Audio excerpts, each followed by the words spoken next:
이때에 사무엘이 등장하는 거죠. 한나의 기도를 통해서. 그 당시 하나님의 말씀이 이 땅에 들리지 않을 때라고 얘기했습니다. 그럴 때 사무엘은 하나님의 음성을 바로 실로 성막에서 자기 스승은 참 영적으로 형편없는 엘리라고 하는 영적인 눈이 떠 있지 않는 그 사람 밑에 있었지만 이 실로에서 성막에 있을 때 하나님의 음성을 들었던 그 사무엘. 자, 그래서 이 사무엘이 하는 역할은 왕정이 시작되기 전에 이 블레셋으로부터 이 땅을 지켜내는 사명을 감당한 것입니다. 자, 그 블레셋이 이 땅을 어느 정도로 지배했느냐? 바로 이 게바라고 하는 것이, 여러분 보세요. 지도를 보면 이게 뭐예요? 예루살렘 바로 위에 있죠. 지금 이 네모난 다이아몬드 같은 것이 예루살렘 바로 위에 있죠. 예루살렘 바로 위에 있는 게바라고 하는 것에 블레셋이 주둔군 사령부를 가지고 있었던 것입니다. 말하자면 이 뭐예요? 어느 나라가 예를 들어서 우리가 일본이 옛날 지배할 때 오늘날 용산 미군 기지가 있는 곳, 이곳이 바로 일본군이 주둔했던 주둔지입니다. 그 마찬가지죠. 그러니까 그것이 수도에 있잖아요. 수도 바로 옆에, 예루살렘 바로 옆에 게바라고 하는 곳에 주둔군, 팔레스타인군 주둔부, 블레셋 주둔군 사령부가 있었던 곳이에요. 그러니까 이 사령부를 여기다 둘 정도로 뭡니까? 블레셋이 얼마나 강력하게 이스라엘을 지배하고 있었던가를 알 수 있고, 바로 이 게바의 주둔군, 블레셋 주둔군 사령부를 누가 공격하느냐?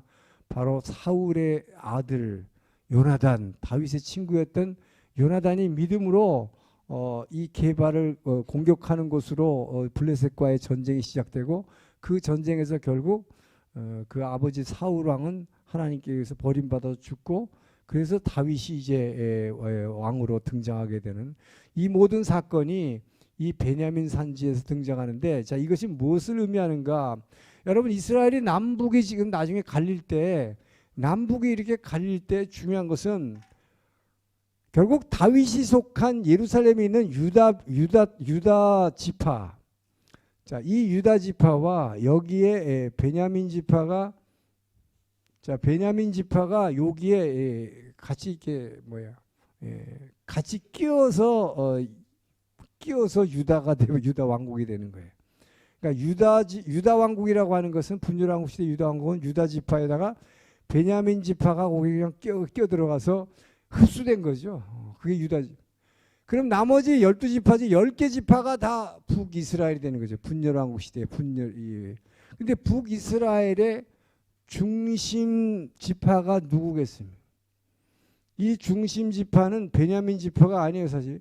이 베냐민 지파는 이스라엘에서 제일 이 숫자가 적은 12지파 중에서, 여기서 사울 왕이 처음 나왔지만 이 제일 중요한 리더가 누구였느냐? 이게 바로 에브라임 지파입니다. 이게 에브라임 누구라고 그랬어요? 여호수아가 속했던 에브라임. 그래서 남북 왕국의 항상 갈등의 핵심에는 어떤 두 지파 간의 대립이라고 한다면 유다 지파와 에브라임 지파의 대립입니다.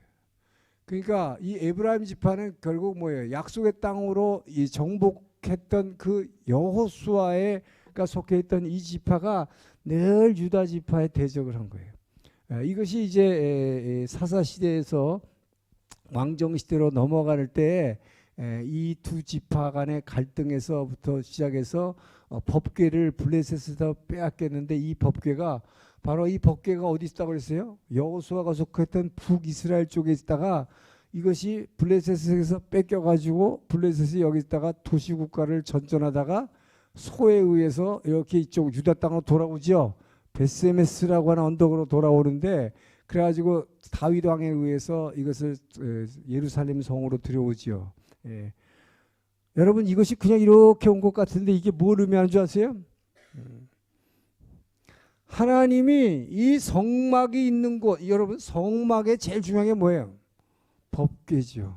하나님의 말씀. 이것이 성전이죠. 말씀 위에 하나님이 임재하기 때문에.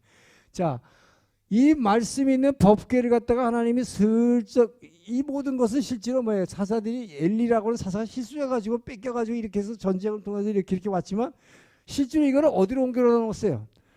하나님이 옮겨다 놓으시고, 하나님이 이 북이스라엘 백성들은 끊임없이 여로보암의 길로 행하니까, 금송아지 산당만 섬기니까 이 성막을 뺏어다가 다시 얼른 이렇게 해서 예루살렘으로 옮겨다 놓은 거야. 할렐루야.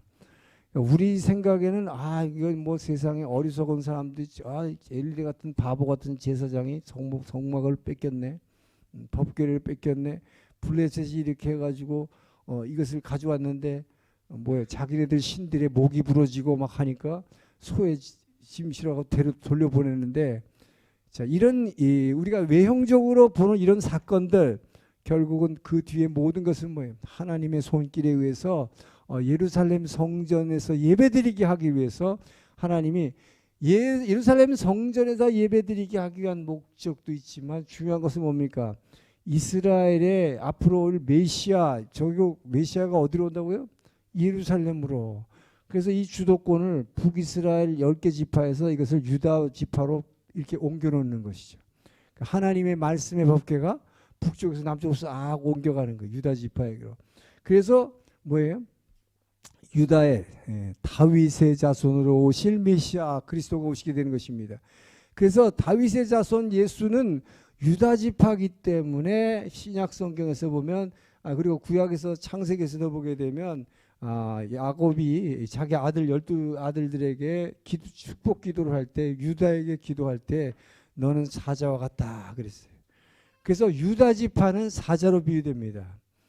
그래서 메시아 예수 그리스도, 예수님의 형상을 사자로 이렇게 표현하는, 특히 이제 오늘날 바프티스트파, 성령파에서는 예수님의 형상을 사자로 비유하는 경우가 많이 나타나요. 그건 이제 창세기에서 그렇게 이스라엘 야곱의 축복 기도에서 그렇게 얘기를 했기 때문인데, 어쨌든 이런 모든 것들이, 여러분 이 지도를 우리가 지금 여러분이 이렇게 듣고 이제부터 성경을 읽는 것과 아무것도 모르고 하는 건 완전히 다르다는 거예요.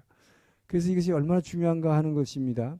자, 그리고 나서 그 위에 이제 다른 지명들이 또 나오는데, 이 에브라임 지파 위에를 보세요. 위를 보게 되면 이제 므낫세 산지라고 있는데, 이것은 뭐 그렇게 중요하지 않아요. 이제 사마리아 산지라고 해서 므낫세 에브라임 산지를 사마리아인데, 결국 북이스라엘 분열 왕국의 수도가 바로 여기 세겜 바로 위에 있다 하는 것이요. 결국은 남북이 갈렸지만 수도가 굉장히 가까워요. 그죠? 사마리아와 예루살렘이 이 거리가 이렇게 멀지 않다 하는 것입니다. 자, 그리고 그 사마리아는 이제 결국은 뭐예요? 북이스라엘 수도고, 그 위에 도단이라는 곳이 있어요. 도단에서는 도단하면 생각나는 것은 요셉이 형들에게 팔려간 곳이 바로 도단입니다. 형들을 양치고 있을 때 형들을 찾아가지고 먹을 걸 주라고 아버지가 전해주라고 해서 갔다가 결국 형들에게 붙잡혀서 노예로 팔려간 것, 이것이 도단입니다. 그리고 그거보다 더 중요한 사건이 또 하나 있어요. 엘리사 때입니다. 엘리사 때에 뭐 수리아 군대가 엘리사를 잡으려고, 왜냐하면 자기네들이 이스라엘을 치기 위해서 군사 전략 회의를 하고 나서 몰래 이스라엘 치러 들어오면 엘리사라는 사람이 어떻게 알았는지 이번에는 이쪽 편으로 침략할 것이다, 이번에는 동쪽으로 올 것이다. 그래서 거기를 미리 다 지키고 있다가 시리아 군대를 다 매복하고 있다가 다 죽여버리는 거예요. 그러니까 아람 왕, 시리아 왕이 너무나 화가 나가지고, 우리 안에 스파이가 있다고, 우리가 전략 회의를 하면 어떻게 해서 저 이스라엘 왕이 다 알아가지고 거기를 딱 지키고 있다가 우리를 대항하느냐. 그랬더니 어떤 신하가 그랬죠. 그것은 우리 안에 스파이가 있는 것이 아니라 이스라엘에는 엘리사라고 하는 대단한 선지자가 있는데, 그 사람은 하나님의 영적인 눈으로 우리가 지금 여기서 회의하고 있는 지금 임금님의 말씀을 다 그 사람 듣고 있습니다, 이렇게 얘기했죠. 그래서 수천 명의 병력을 보내서 이 도단에서 엘리사가 머물고 있을 때 그 집을 한 3천 명의 군사가 포위하고 있었어요. 자, 그래서 아침에 일어나니까 게하시라는 사환이 뭐라고 그랬어요? 선생님 큰일 났습니다. 우리 다 죽었습니다. 여기 보세요. 저기 수천 명이 우리 둘러싸고 있습니다. 그때 엘리사가 한마디로 기도했죠. 하나님 저 게하시의 영적 눈을 영의 눈을 뜨게 하여 주시옵소서. 영의 눈을 뜨니까 어떻게 됐어요? 이 도단이라고 하는 이 마을의 하늘 위에 수천 수만의 불말과 불병거가 천사의 이 울타리가 지키고 있었던 것입니다. 할렐루야.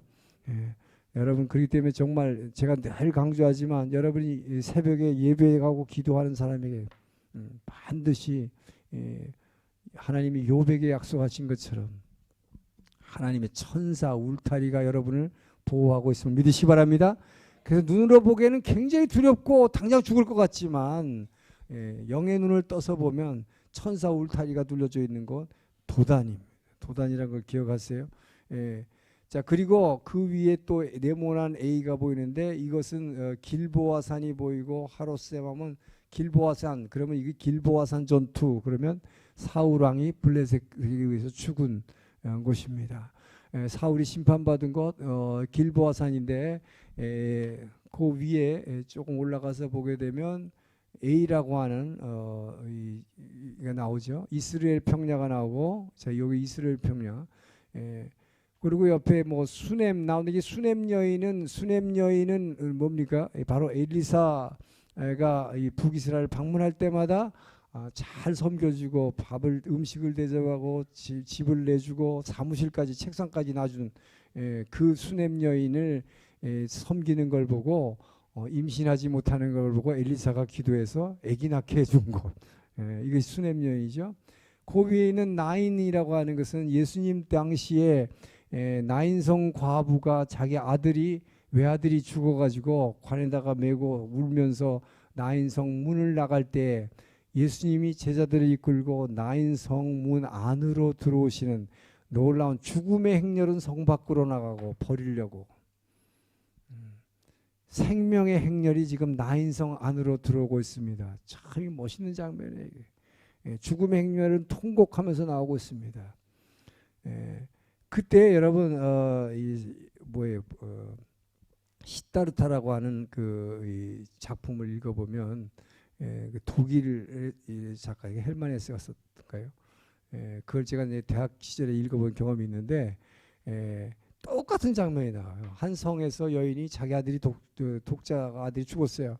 그래서 통곡을 하면서 나갑니다. 근데 시타르타를 만났어요. 부처님을 만났어요. 살려주세요. 그랬어요. 그랬더니 이렇게 얘기했습니다. 부처님은 이 마을에서 너가 다니면서 한 사람이라도 죽지 않은 사람이 있으면 그 집에 죽지 않은 사람이 있으면 그 소식을 내가 가져와라. 그럼 내가 살려주겠다. 그 얘기는 뭐예요? 사람은 다 죽는다. 나는 아무것도 할 수 없다. 자, 그런데 예수님의 행렬은 뭡니까? 이 생명의 행렬은 이게 다른 것이요. 이 여인에게 울지 말라 그랬어요. 그래서 긍휼히 여기시고 관을 만지셔서 일어나라 하니까 여러분 메고 가던 관에서 예수님이 손을 대는 순간 거기에 있던 시체가 뻘떡 일어나서 이거 메고 가던 사람 얼마나 기겁을 했을까. 난 그게 제일 겁을. 세상에 이거 시체를 메고 갔는데 뻘떡 일어나. 다 도망갔을 거예요. 못 놀래가지고. 그래 이것이 생명의 행렬. 여러분 예수님의 행렬을 만나시길 주의 이름으로 축원합니다. 죽음의 행렬 지금 버리러 가는 거예요. 울면서 희망이 없습니다. 그러나 생명의 행렬을 만나면 살아나는 역사. 이것이 바로 나인성 과부 이야기죠. 그리고 그 옆에 엔돌이라는데 이 엔돌하면 엔돌 무당입니다. 엔돌 무당 바로 이 길보아산에서 사울이 죽기 전에 블레셋에게 죽기 전에 하나님의 심판받아 죽는 거죠. 누굴 찾아갔습니까? 엔돌의 무당을 찾아갔다.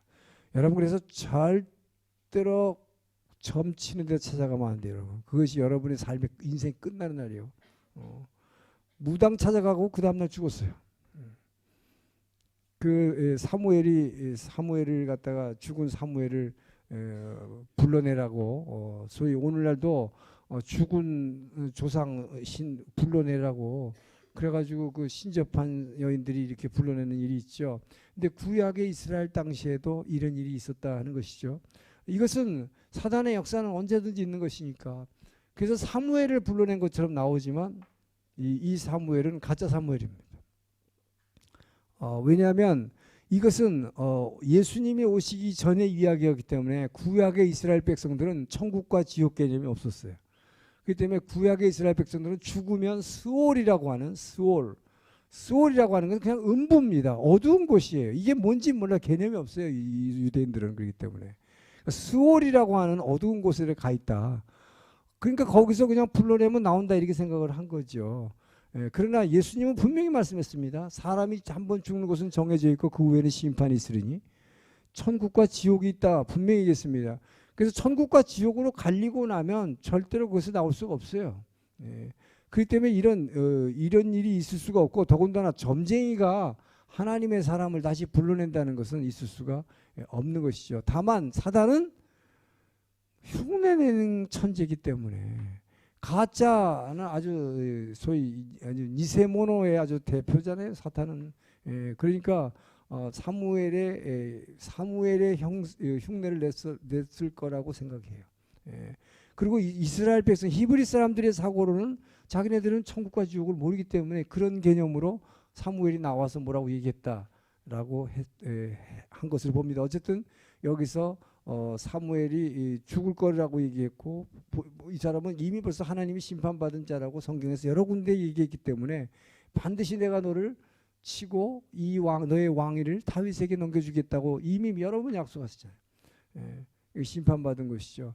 자, 그리고 요 이제 북쪽의 나사렛 예수님 다스. 자, 여기까지가 구약의 시대죠. 그다음에 갈릴리 북쪽의 이야기는 다 신약과 관련된 거죠. 나사렛은 예수님의 부모님이 사셨던 마을, 예수님이 30년간 사셨던 곳.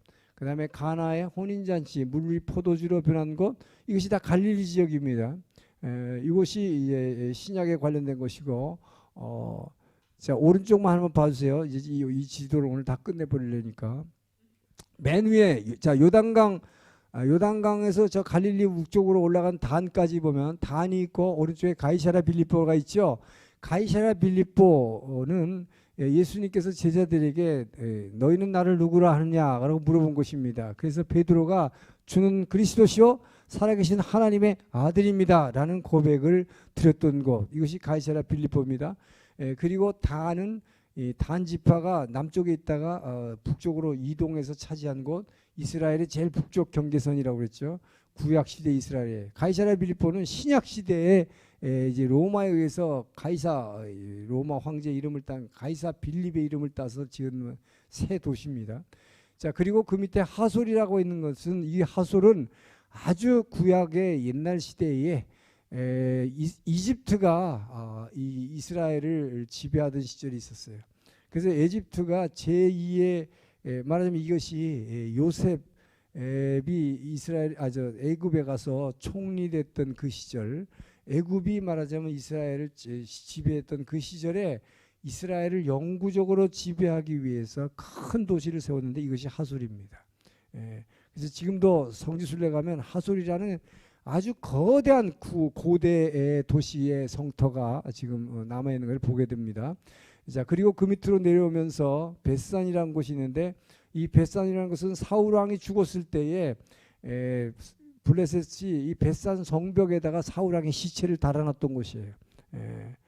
그것을 바로 오른쪽에 보면 요단강 동편에는 길르앗 야베스 사람들이 와서 그 시체를 걷어서 장사 지내줍니다. 왜 길르앗 야베스가 사울왕하고 무슨 관계가 있길래 죽은 심판받은 사람을 그렇게 선대했을까? 길르앗 야베스는 바로 사울왕의 처가였기 때문입니다. 처가가 직가가 길르앗 야베스예요. 그래서 여러분 아셔야 될 건, 우리는 늘 이스라엘의 영토 가나안 땅 그러면 요단강 서편으로만 생각하고 있지만 하나님은 약속의 땅을 오른쪽 요단 동편에도 주셨어요. 언제 주셨어요? 모세 때 주셨습니다. 여호수아가 이 약속의 땅 요단강을 건너서 정복하기 전에, 모세가 죽기 전에 요단 동편의 두 지파 반에게 땅을 주셨어요. 우리는 자꾸 이걸 잊어버립니다. 그래서 분열왕국 시대에 북이스라엘의 땅이에요. 이 오른쪽 요단 동편의 땅은. 그래서 길르앗 야베스가 나오고 그다음에 그 위쪽에 보면 길르앗 라못이라는 곳이죠. 이 길르앗이라는 지역이 요단 동편에서는 아주 비옥한 땅입니다. 그래서 이것을 늘 북쪽에 있는 시리아가 이스라엘에서 빼앗으려고 했던 땅이 길르앗 라못이에요. 그래서 이 길르앗 라못을 치려 했을 때 분열왕국 시대에 보면 아합 왕이 이 남쪽의 유다 왕이었던 여호사밧과 동맹을 맺어서 길르앗 라못을 치러 가서 죽을 뻔했던 곳이죠. 자, 이것이 나중에 이제 아합 왕은 죽지만 여호사밧 왕도 죽을 뻔했던 곳이죠. 이것이 길르앗 라못입니다. 그다음에 약복강이 보이죠. 요단강으로 흘러 들어오는 강, 중요한 강이 약복강. 이 약복강 하면 생각나는 게 뭐예요? 야곱이 하란 땅에서 돌아오다가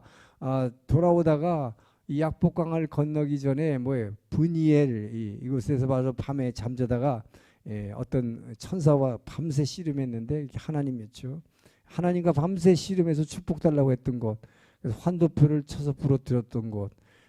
그랬더니 얼마나 축복이 간절했으면 왜 형 에서가 자기를 죽이러 온다니까. 여러분 20년 만에 하란 땅에서 부자가 돼서 돌아오는데 이제 잊어버리고 용서해 줄 줄 알았던 에서가 형이 400명을 데리고 죽이러 온다고 하니까 자기는 지금 자녀들과 큰 재산을 모아서 지금 하란 땅에서 돌아오고 있는데 이 강을 건너기 직전에 그 소식을 들은 거죠. 에서가 400명의 청년 이 무장한 사람들을 데리고 온다. 죽었구나. 하나님이 주신 약속이 있죠. 근데 뭐예요? 야곱에게 내가 어디를 가든지 내가 너와 함께하리라. 자, 이사야서에 보면 뭐가 나와요? 이 버러지 같은 야곱이라고 하면서도 내가 너를 구속하였고 내가 너를 지명하여 불렀나니 너는 내 것이라. 내가 물속에 빠질지라도 물속에 빠지지 않을 것이고 불속을 걸릴지라도 불에 타지 않을 것은 내가 너와 함께함이라. 할렐루야. 그 약속이죠. 그래서 야곱은 약속이 있었기 때문에 그러나 현실은 죽음에 직면한 것입니다. 형에게 20년 만에 죽게 생겼어요. 지금 부자가 돼서 돌아왔는데 그때 밤새 지금 하나님과 씨름한다는 기도한 거죠. 밤새 기도한 거예요. 예수님이 십자가 지시기 전에 땀방울이 핏방울 되도록 기도하신 것 같은 기도일 것입니다. 나를 살려주세요. 하나님 어떻게 하실 것입니까? 하나님이 내게 주신 그 엄청난 약속 지켜주세요. 나를 축복해 주세요. 그러니까 막 자꾸 늘어진 거죠. 그래서 나중에서 왜 당신의 이름이 누구냐고 물어봤잖아요. 하나님이. 하나님이 내 이름을 왜 묻느냐? 네 이름이 뭐냐? 야곱입니다. 속이는 자입니다. 그랬더니 내 이름을 바꿔주겠다. 그게 축복이었죠. 그래서 속이는 자 야곱에서 이스라엘, 하나님과 씨름하여 이긴 자다. 그게 무슨 소리예요? 씨름에서 누가 이겼습니까? 하나님이 야곱의 환도뼈를 쳐가지고 이게 골절이 됐는데 사실은 야곱이 졌지요. 그러나 아버지가 아들한테 씨름하면서 네가 이겼다 그러잖아요. 내가 졌다. 자, 내가 네 아버지라고 하는 확인을 시켜준 것입니다. 그래서 깨고 나서 그러고 나니까 아침에 해가 밝았더라. 밤새 기도한 거죠. 그래서 이곳 이름을 브니엘이다. 브니엘이다. 뭐예요? 하나님을 보았는데 죽지 않았다. 이스라엘 사람은 하나님 보면 죽는데 하나님하고 만나서 씨름까지 했는데 안 죽었다. 그래서 브니엘이라는 이름을 붙인 것이죠. 자, 그리고 그 밑에 여리고성, 이것은 여호수아 때 제일 먼저 정복했던 성이고 그 밑에 엔게디, 이 엔게디는 사해 옆에 있는 동굴인데 바로 다윗이 숨어가지고 다윗이 숨었던 곳이고 이 다윗이 숨어가지고 사울을 얼마든지 죽일 수 있었는데 안 죽이고 살려줬던 곳이죠. 이 엔게디 사진이 어디로 가버렸어요? 자, 지금 시간이 없으니까 엔게디 폭포겠네. 자, 여기 보세요. 폭포가 흐르죠. 이게 광야에 이렇게 멋있는 폭포가 있고 이 안에 동굴이 있는데 이 안에 들어가서 사울 왕을 갖다가 죽일 수 있었는데 살려줬던 곳이 엔게디 동굴입니다. 그리고 이제 마지막으로 여기 나오는 맨 밑에 마사다라는 게 있죠. 이것은 로마에 반역을 했을 때 티토스 장군이 예루살렘을 파괴하고 이스라엘을 완전히 멸절시키려고 했을 때 마지막으로 저항 세력이 숨었던 곳이 마사다입니다. 이 마사다는 이스라엘에게 있어서 아주 유명한 항전으로 유명한 거예요. 로마에 대항해서 끝까지 항전했다. 이것이 마사다인데, 자, 마사다는 이렇게 돼 있습니다. 보세요. 이게 사해 옆에 유다 광야에 있는 높은 산 같은 자연 천연 지형인데, 이 마사다에서 로마 군대에 대항해서 이게 뭐예요? 2년 이상을 버텼던 곳이에요. 굉장한 곳이죠. 이것이 사실은 헤롯이 여기에 이 마사다 이 꼭대기에 가보면 헤롯의 여기 별장이 있었습니다. 헤롯 왕이 여기다 별장을 줘놓고 여기 온천이 있는데 지금도 가보면 재미나는 게 제가 이런 생각을 했어요. 그래서 이렇게 더운데 낮이 40도까지 올라가는데 여기 왜 온천이 필요했을까? 근데 온천이 있는데요. 거기 터보에다가 지금 보면요. 파이프가 이렇게 남아있어요. 파이프 자리가. 거기다 뭐라고 쓰냐면 핫 워터, 뜨거운 물, 그 다음에 루크웜, 미지근한 물, 찬물. 대단해요. 거기다 그런 것까지 설치해놨어요. 그러니까 헤롯의 여기 저 뭐예요? 가족들을 숨겨놓고 했던 곳인데 어쨌든 이곳에서 마지막까지 유대인들이 로마에 항전했지만 2년 만에 여기 이 점령당했던 곳, 유대인의 항전의 상징입니다. 자, 이렇게 우리 이스라엘의 가나안 땅을 아주 샅샅이 살펴봤어요. 여러분이 조금 이 정도의 여러분 지식만 있어도 이제 앞으로 성경 읽을 때 웬만한 지명 나오면 다 이해가 될 거예요. 지금 어디를 통과하고 있구나, 어디를 지나가고 있구나. 기도하겠습니다. 좋으신 하나님 감사합니다. 우리가 어디를 가든지 하나님의 말씀을 따라 우리가 그 부르심에 순종할 때에 주님께서 우리에게 약속하시고 우리와 함께 동행하시며 나의 하나님이 되어주심을 감사합니다. 아버지여, 이 약속의 땅에 아버지 이스라엘 백성을 살게 하시고 이들에게 예배드리라고 명하신 것처럼 우리 아버지여, 우리 이곳에 있는 동경 온누리교회 하나님의 딸들을 이곳 일본 땅으로 보내셨습니다. 동경 땅으로 보내셨습니다. 이 땅에 살 때 우리에게 이곳에서 예배하라고 하시는 주님의 음성을 듣게 하락하여 주시옵소서. 우리가 아버지 이스라엘 백성이 예배에 실패함으로 이스라엘이 멸망했지만 우리는 예배에 승리함으로 하나님 나라를 이 땅 위에 건설하는데 귀한 도구로 쓰임받게 도와 주시옵소서. 감사하며 예수님 이름으로 기도합니다. 아멘.